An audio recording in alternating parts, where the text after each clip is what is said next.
Sir या दगडू काशाबा परबमुळे ना मी इथे आल्यापासून खूप भोगलोय. या माणसाची नक्की काहीतरी मोठी भानगड असणार. म्हणजे ज्या दिवशी मी इथे आलो ना त्या दिवशी पोलिसांनी मला पकडलं आणि चौकीत बसवून ठेवलं. हे सगळं का घडतंय, कशासाठी घडतंय, मी नक्की केलंय काय, मला काहीच कळेना हो. पण नक्की आरोप काय होता? त्या दिवशी चौकीत मला कळलेली गोष्ट एवढीच की त्या दगडू काशाबा परबनं म्हणे साठ्यांविरुद्ध काही तक्रार केली. साठ्यांनी म्हणे त्याची जमीन हडपली. दगडू काशाबा परब? ह्या आणि साठ्यांच्या जमिनी नेमक्या कोणत्या, कुठे आहे, त्याचं काय झालं याचा मला काहीच अंदाज नाही. तरी मी अख्खी रात्र पोलीस चौकीत काढली. पण आप्पांविषयी मी जे काय ऐकलंय त्यावरून आप्पाही असं वागतील असं नाही वाटत मला. पण जमिनीची काही कागदपत्र असतीलच ना? आहेत ना, भरपूर आहेत. पण त्यातली नेमकी या जमिनीची कुठली याचा शोध लागायचा अजून मला. कमाल आहे. म्हणजे हा दगडू काशाबा परब आहे तरी कोण? हे कळलं असतं तर मग आणखीन काय हवं होतं. नाही, आता तर माझी खात्रीच पटली आहे. हे प्रकरण वाटतं एवढं सरळ नाहीये बरं का.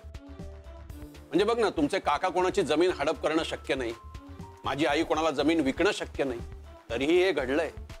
आणि आज ते दोघंही हयात नाहीयेत आणि समोरचा माणूस एकच आहे. आपण दोघे फसलो या सगळ्यात. आणि फसवणारी व्यक्ती एकच आहे, दगडू काशाबा परब. आपण दोघं मिळून शोधूया त्याला. मी या प्रकरणाचा छडा लावल्याशिवाय इथनं हलणारच नाही आता. आणि मी तर जाऊच शकत नाही. मला सांगा, इकडचे लोकल कोणी आपल्याला मदत करू शकतील? मयेकर आणि त्यांची मुलगी गौरी दोघे लॉयर्स आहेत. त्यांना माहिती आहे हा माणूस? नाही, पण ते आपल्याला मदत नक्की करतील. तुला सांगते इंदू, इतके सुंदर सुंदर कार्यक्रम व्हायचे ग दरवर्षी रामाश्रयात. कसा वेळ जायचा ना मुळे कळायचंच नाही. यांना शास्त्रीय गाण्याची, नाट्यसंगीताची खूप आवड.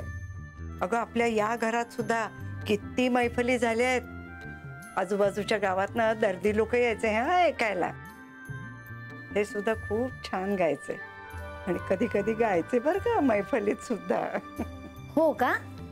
तरीच अप्पा भाऊजी इतके छान गायचे. दरवर्षी गणपती उत्सवात रोज एक तरी गाणं गायला लावायचे सगळे त्यांना. कपिलनी अगदी हेच उचललंय बघ अप्पाचं. पण आहे मात्र अगदी वडिलांसारखा. अगं इतका चांगला आवाज त्याचा, म्हणून त्याला गाणं शिकायला घातलं तर 4 दिवसात सोडून दिलं. का तर म्हणे बोर होतं. ही आजकालची पिढी ना अशीच. आमच्या सुनंदनचा आवाजही खूप छान होता. मित्रांच्या बरोबर खूप गायचा, पण सगळी सिनेमातली गाणी. आणि कपिलही नेमकं तेच करतो बघ. मित्रांच्या बरोबर गातो, पण शास्त्रीय संगीत शिक म्हटलं तर ते नाही. यांच्या या पिढीला जुनं काही नकोच ग. संस्कार नकोत, कला नको, काही नको. अगं आता हे असे सांस्कृतिक कार्यक्रम मुंबईत सुद्धा होत नाही. तो काय सांगताय? मग काय, आजकाल मुंबईचा गणेशोत्सव म्हणजे ते भगभगीत रोषणाई आणि नुसता धांगडधिंगा ग. टिळकांचा केवढा उदात्त हेतू होता हा गणेशोत्सव सुरू करण्यामागे. आणि आपण काय करून ठेवलंय ग त्याचं. म्हणजे टिळकांनी हा गणेशोत्सव का सुरू केला? खरंच गाणी शिकायची यार. आणि मी रोज प्रॅक्टिस करते ना प्रॅक्टिस. काय तर प्रॅक्टिस करते सांग तिला. क्लच वर पाय ठेवते गाडी नुसती भुरभुर भुरभुर भुरभुर. इंडिकेटर लावा म्हणलं तर वायपर लावून ठेवते. गाडीचं स्टेअरिंग तर असं फिरवते जसं काय लहान पोरांची गाडी आहे. बास हा, खूप झालं. मी तुम्हाला इथे मदत मागायला आली आणि तुम्ही मलाच डिस्करेज करू नका.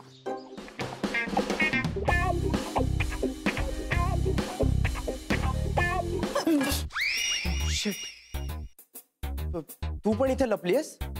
हो, मी काही पाल नाहीये भिंतीला चिकटून राहिला. व्हॉट आर यू किडिंग मी?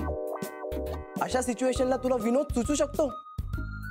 कसं असतं ना, अशी सिच्युएशन आली की आपल्याला टेन्शन येतं आणि मग ते टेन्शन घालवण्यासाठी विनोद करणं चांगलं. व्हॉट्स इट?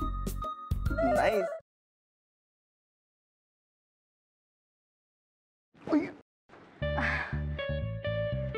सॉरी. It's okay. हे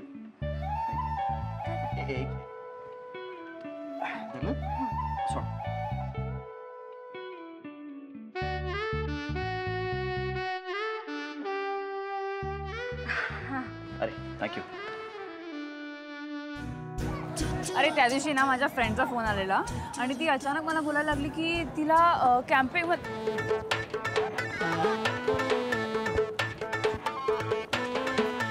काय करतोयस? मी पळतोय. ह्याला पळणं नाही म्हणत, ह्याला जॉगिंग म्हणतात आणि ह्यांनी करून तुझी ढेरी कमी नाही होणार आहे. गपे, ह्याला पळणंच म्हणतात. मी असंच पळतो. तुला पळायचंय तर पळ.